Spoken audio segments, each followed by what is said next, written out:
Hello everyone, आप देख रहे हैं चैनल अमीन इन्फो।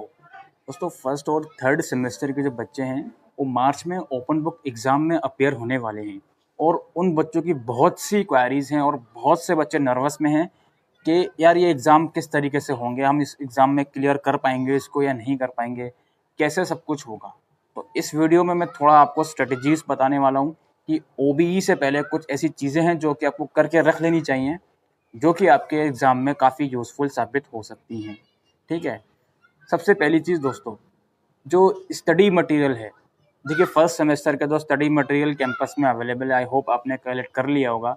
लेकिन थर्ड सेमेस्टर के बच्चे काफ़ी ज़्यादा परेशान हैं कि उनको स्टडी मटेरियल की हार्ड कॉपी कैंपस से प्रोवाइड नहीं करवाई जा रही।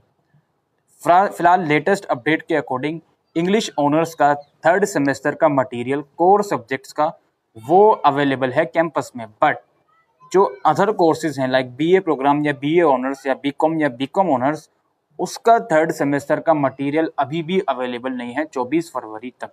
मैं आपसे रिक्वेस्ट करूंगा, अगर कोई भी बच्चा नॉर्थ कैंपस से थर्ड सेमेस्टर का स्टडी मटेरियल लेकर आया है apart from English honours course, तो पर्सनली मुझे इंस्टाग्राम पे कांटेक्ट करके मुझे आप सिर्फ स्टडी मटेरियल का फ़ोटो भेज दीजिए। ठीक है, क्योंकि बहुत से बच्चों से सुनने में तो आता है कि यार स्टडी मटेरियल मिल रहा है, बट उनसे मैं कहता हूँ कि आप फ़ोटो भेज दो, तो वो फ़ोटो नहीं भेजते। तो अगर मिल रहा हो तो मुझे भेज दीजिएगा ताकि मैं आगे भी बच्चों को बता सकूँ। फिलहाल इंग्लिश ऑनर्स का मिल रहा है, आप जाके कलेक्ट कर सकते हो। अब जो आगे की बात है वो ये है कि मैंने स्टडी मटेरियल से रिगार्डिंग काफ़ी ऑफिशियल से कांटेक्ट करी और मेरे नॉन में भी काफ़ी पर्सन है, बच्चे हैं, उन्होंने भी कांटेक्ट किया। इवन कुछ बच्चे एसवाइल कैंपस भी गए, तो उनको ये कहकर एसवाइल कैंपस से भेज दिया जाता है या फिर मुझे व्हाट्सएप के थ्रू ये ऑफिशियल के द्वारा बताया जाता है कि स्टडी मटेरियल की हार्ड कॉपी थर्ड सेमेस्टर की कैंपस से नहीं मिलेगी। आप समझ रहे हैं बात को? आई नो कि ये काफ़ी दुखद बात है, बट जो चीज़ें हैं वो मैं आपको सामने रख रहा हूँ। हो सकता है मिल भी जाए, लेकिन अभी जो मेरे को सुनने में आ रहा है वो ये है कि स्टडी मटेरियल की हार्ड कॉपी आपको शायद थर्ड सेमेस्टर की ना मिले, इंग्लिश ऑनर्स की मिल रही है, बाकी कोर्सेज का कोई आइडिया फ़िलहाल नहीं है। अगर मिलेगी तो I will definitely inform you. अब यहाँ पे हम थोड़ा बात करते हैं ओपन बुक एग्ज़ाम की स्ट्रेटजीज से रिलेटेड, लेकिन इससे पहले कुछ और बात मैं आपसे करना चाहता था। वो ये थी कि बहुत से सब्जेक्ट ऐसे हैं जिनका स्टडी मटेरियल वेबसाइट पर भी नहीं है। ठीक है, जिनका स्टडी मटेरियल वेबसाइट पर भी नहीं है, लाइक आपके जेनरिक पेपर है हिस्ट्री का, पोस्ट कॉलोनियल हिस्ट्री।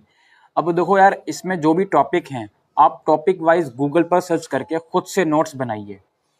ठीक है, इसके अलावा और कोई ऑप्शन भी नहीं है, बिकॉज इसका ना तो किंग चैम्पियन अवेलेबल है, ना ही कोई अदर रेफरेंस बुक अवेलेबल है मार्केट में। तो बेहतर यह है कि इस पर्टिकुलर सब्जेक्ट का आप जो इसका सब्जेक्ट का सिलेबस है उस सिलेबस में यूनिट वाइज गूगल पे सर्च करके उसके नोट्स खुद से बनाइए, ताकि आप एटलीस्ट ओपन बुक एग्ज़ाम में आंसर लिखने लायक तो रह सकें। और बाकी जो स्किल इन्हांसमेंट की कैटेगरी है, जो आपका इकोनॉमिक सर्वे वाला पेपर है, यूनियन बजट वाला, उसका स्टडी मटेरियल अगर आप चाहते हो तो भाई दिल्ली स्कूल ऑफ इकोनॉमिक्स है, कहाँ पर है? नॉर्थ कैंपस में है Delhi School of Economics. I think Saint Stephen College के पास है वो, वहाँ जाकर इसका मटेरियल कलेक्ट कर सकते हो। मैं यहाँ पे आपको एक स्क्रीनशॉट दिखा दूंगा, इसमें कुछ नंबर्स हैं, इनसे भी आप कांटेक्ट करके उसका स्टडी मटेरियल मांग सकते हो। ठीक है, और एजुकेशन वाला जो सब्जेक्ट है स्किल इन्हांसमेंट में, एजुकेशन रिसर्च वाला, इसका मटेरियल किंग चैम्पियन या अमर का, इसका अमर का या किंग चैम्पियन का मटेरियल मार्केट में आ गया है, आप जाके कलेक्ट कर सकते हो जहाँ से आपने अदर सब्जेक्ट का 10 ईयर लिया है। ठीक है जी, तो ये बात खत्म हो गई कि जिन सब्जेक्ट का मटेरियल नहीं है वेबसाइट पर वो यहाँ से आप कर सकते हो। ठीक है, अब एक और बात हमारी ये आती है प्रिपरेशन की।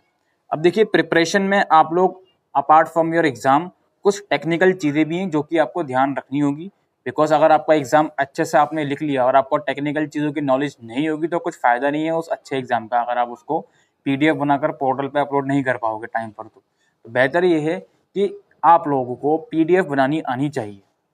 पीडीएफ के ऊपर मैंने वीडियो बना रखी है कि एडोब स्कैन से या कागज़ स्कैनर का यूज़ करके आप पीडीएफ कैसे बना सकते हो। आप उन एप्लीकेशन को डाउनलोड करिए अपने मोबाइल फ़ोन में। अगर आपको लगता है कोई और एप्लीकेशन है ये ज़्यादा यूज़फुल है तो कोई दिक्कत नहीं, उस एप्लीकेशन से आप बनाइए। तो पीडीएफ आपको बनानी आनी चाहिए, पहली चीज़। दूसरी चीज़ ये है कि पीडीएफ का साइज़ कैसे रिड्यूस करा जाता है। पोर्टल जो होगा उसमें आप एक क्वेश्चन की एक पीडीएफ अपलोड करोगे और मैक्सिमम साइज उसका 7 MB रहना चाहिए, उससे ज़्यादा का नहीं होना चाहिए। तो अगर आपका PDF 7 MB से ज़्यादा का पहुंच रहा है तो उसका साइज़ कैसे आप रिड्यूस कर सकते हो वो भी आपको पता होना चाहिए। उसके ऊपर सेपरेट वीडियो मैं बना चुका हूँ, या फिर अगर आप जानते हो कोई ऐसा एप्लीकेशन जिसकी मदद से आपको पता ही है पहले से, तो काफ़ी अच्छी बात है, वरना वो वीडियो जाकर देख लीजिए, उसका लिंक भी आपको डिस्क्रिप्शन बॉक्स में मिल जाएगा। तीसरी चीज़, मॉक टेस्ट। देखो यार, मॉक टेस्ट बिल्कुल भी मैंडेटरी नहीं है, ठीक है। मॉक टेस्ट बिल्कुल भी मैंडेटरी नहीं है। मॉक टेस्ट का सिर्फ एक ही मोटो है, वो ये है कि जो वेबसाइट होगी, वो पोर्टल होगा, किस तरीके से PDF वहाँ पर अपलोड करनी है, वो जो टेक्निकल चीज़ें हैं, क्वेश्चन पेपर कैसे डाउनलोड करना है, PDF किस तरीके से अपलोड करनी है, वो सब चीज़ें सीखने के लिए यार मॉक टेस्ट में अपियर हो जाओ बस, ठीक है। चाहे आप उसमें A4 शीट्स का खाली नाम लिखकर या कुछ भी ना लिखकर उसको अपलोड कर दो, बट आप उसको अपलोड करके एक बार ट्राई कर लो कि हाँ जी, जिससे आपके अंदर कॉन्फिडेंस आ जाए कि हाँ जी मैंने अपलोड कर दिया, मैं अब फाइनल एग्ज़ाम वाले दिन भी अपलोड कर सकता हूँ, कोई दिक्कत मुझे नहीं आएगी। तो ये जो 2-3 चीज़ें मैंने बताई हैं, ये आपको ध्यान में रखनी है। फिर हमारी बारी आती है एक्चुअल में प्रिपरेशन की। देखो यार, ये जो पेपर है ओपन बुक एग्ज़ाम है, जिसमें ऑफ कोर्स आपको स्टडी मटेरियल या जो भी रेफरेंस बुक या 10 ईयर कुछ भी आपके पास है, वो सभी कुछ आपको अलाउड होगा। यहाँ पर मैं आपको एक डाटा बताना चाहता हूँ। तो लास्ट ईयर 2020 में ओपन बुक एग्ज़ाम हुए थे, उसमें बच्चों का रिजल्ट काफ़ी अच्छा आया है। बेशक कुछ बच्चों को बिना वजह RA या एब्सेंट या ER दे दिया गया, लेकिन ऑन एन एवरेज हम रिजल्ट की बात करें तो रिजल्ट बच्चों का as compare to previous year, यानी कि जो फाइनल ईयर वाले बच्चे जिन्होंने OBE दिया है, उनकी जो फाइनल ईयर की परसेंटेज बैठ रही है, वो सेकेंड या फर्स्ट ईयर के कंपेरिजन में अच्छी बैठ रही है। वो इसलिए बैठ रही है दोस्तों, क्योंकि ये पेपर ओपन बुक थे। बच्चों ने बहुत से जो आंसर आए हैं उसको बहुत सी रेफरेंस बुक से ढूंढ कर लिखे या गूगल से ढूंढ कर लिखे, किसी भी तरीके से उन्होंने आंसर लिखे हैं, तो फ़ायदा उनको हुआ है OBE का। तो यही फ़ायदा आप लोगों को भी उठाना है।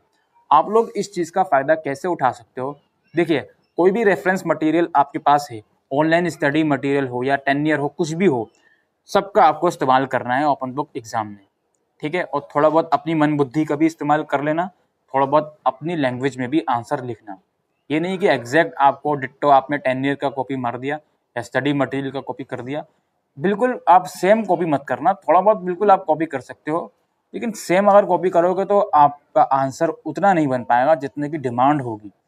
क्योंकि 10 ईयर जो आप परचेज करे हुए हो, उसमें सपोज करिए पॉलिटिकल साइंस का हम एग्जाम्पल लेते हैं।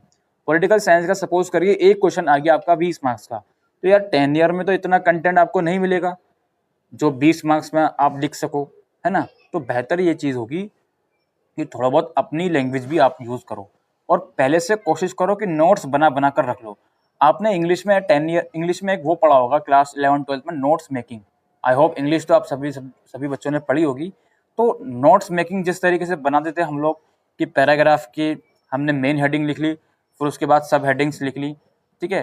तो उस तरीके से आप नोट्स बनाकर रख लो, ताकि एग्ज़ाम वाले दिन आपको ईज़ी हो जाए कि हाँ जी ये नोट्स हैं, अब इसको मैं थोड़ा एक्सप्लेन करके अपनी लैंग्वेज में ईज़िली लिख सकता हूँ। वहीं जो न्यूमेरिकल टाइप सब्जेक्ट हैं, लाइक अकाउंटेंसी है या इकोनॉमिक्स है, इसमें जो फॉर्मूलाज होते हैं या फिर हायर परचेज की ये एंट्री कैसे होती है, डेप्रिसिएशन का वो मेथड कैसा होता है, या इकोनॉमिक्स में जो डिमांड सप्लाई कर्व कैसे बनते हैं, इनका भी आप एक तरफ नोट्स बनाकर रख लोगे। नेशनल इनकम अकाउंटिंग के फॉर्मूलाज कैसे होते हैं, इसके भी आप नोट्स बनाकर रख लोगे, तो आपको एग्ज़ाम वाले टाइम कोई भी दिक्कत नहीं आएगी। यार देखो, न्यूमेरिकल पेपर तो ऐसा होता है ना ओपन बुक एग्ज़ाम में, जो न्यूमेरिकल पेपर है वो तो आप इजीली अटेम्प्ट कर सकते हो, उसमें तो कोई भी दिक्कत आपको नहीं आएगी, ठीक है।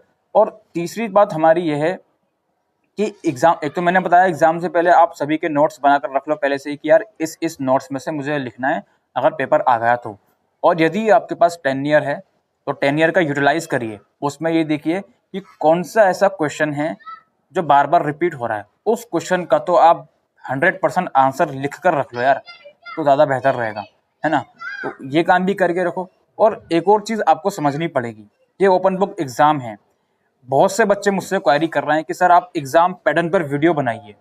देखो यार, सिंपल सा फंडा है कि जो मैंने एग्ज़ाम पैटर्न पर कुछ वीडियो बनाई हुई हैं इंग्लिश लिटरेचर के ऊपर, आई थिंक फाइनेंशियल अकाउंटिंग के ऊपर, फिर मैंने ये चीज़ रियलाइज़ करी यार ये OBE है, इसमें पैटर्न थोड़ा चेंज होगा। आपने अगर 10 ईयर परचेज किए हुए हैं तो उसमें आप देख रहे होंगे 8 क्वेश्चन आ रहे हैं जिसमें से 5 आपको अटेम्प्ट करने हैं। लेकिन ओबीई में शायद ऐसा पैटर्न हो सकता है कि 6 क्वेश्चन आ रहे हैं जिसमें से आपको 4 अटेम्प्ट करने हैं और क्वेश्चन की वेटेज बढ़ जाएगी। पहले जो क्वेश्चन 15 मार्क्स का आ रहा था हो सकता है वो क्वेश्चन अब 20 मार्क्स का हो जाए, है ना। तो इस वजह से मैंने एग्जाम पैटर्न पर वीडियो नहीं बनाई, यही एक वजह है। तो आप लोग किसी भी रेफरेंस मटेरियल आपके पास हो सबका इस्तेमाल करिए, ठीक है। नोट्स बनाकर रख लीजिए और पहले से ही बनाकर रख लीजिए, और आपको ये चीज़ पता होनी चाहिए कि कौन सा नोट्स आपने कहाँ रखा है, ताकि एग्ज़ाम वाले दिन आप उसको ढूंढो नहीं कि यार ये नोट्स कहाँ रखा था मैंने, ताकि जब क्वेश्चन पेपर सामने आए आपको जो क्वेश्चन दिख रहा है उसका आपको पहले से ही आइडिया हो कि हाँ जी इस क्वेश्चन का आंसर मैंने यहाँ पर लिखा था, तो इसमें इसकी मदद से मैं इसका आंसर लिख सकता हूँ। और थोड़े क्वेश्चन ट्रिकी आ सकते हैं, ठीक है। पॉलिटिकल साइंस या हिस्ट्री सब्जेक्ट जो है इसमें तो आज सच कोई मुझे लगता नहीं ट्रिकी क्वेश्चन आएंगे, लेकिन जो कॉमर्स के अंदर बिजनेस सब्जेक्ट है या कंपनी लॉ है उसमें क्वेश्चन थोड़े बहुत ट्रिकी आ सकते हैं। क्वेश्चन में जो डिमांड होगी वो वही होगी जो आप पढ़ रहे हो, लेकिन क्वेश्चन पूछा ट्रिकी तरीके से जाएगा, एप्लीकेशन बेस्ड क्वेश्चन आ सकते हैं, है ना। तो घबराना नहीं है, पेपर वाले दिन क्वेश्चन ट्रिकी आएंगे, कोई दिक्कत नहीं है। आपको फोकस ये रखना है कि नोट्स बनाने पे ज़्यादा ध्यान रखना है, ठीक है। प्रिपरेशन में पढ़ने से ज़्यादा आपको इस चीज़ पर ध्यान रखना है कि इसके नोट्स मैं बनाता चलूँ साथ साथ, ताकि ओबीई वाले दिन मुझे को ढूंढने की ज़रूरत ना पड़े। और आई होप आप सभी लोग ओबीई में काफ़ी अच्छे नंबर्स लेकर पास हो गए, इस चीज़ की टेंशन मत लीजिए। और स्टडी मटेरियल नहीं मिल रहा है कोई दिक्कत नहीं है, जितना ऑनलाइन है उसमें से मैनेज करिए, और जिस सब्जेक्ट का ऑनलाइन नहीं है गूगल से नोट्स बनाते रहिए, ठीक है। यही आपके लिए ज़्यादा यूज़फुल रहने वाला है। तो आई होप दोस्तों आपको चीज़ें समझ में आ रही होंगी, और समझ में आती हैं तो आप वीडियो को लाइक कर सकते हैं। Thank you.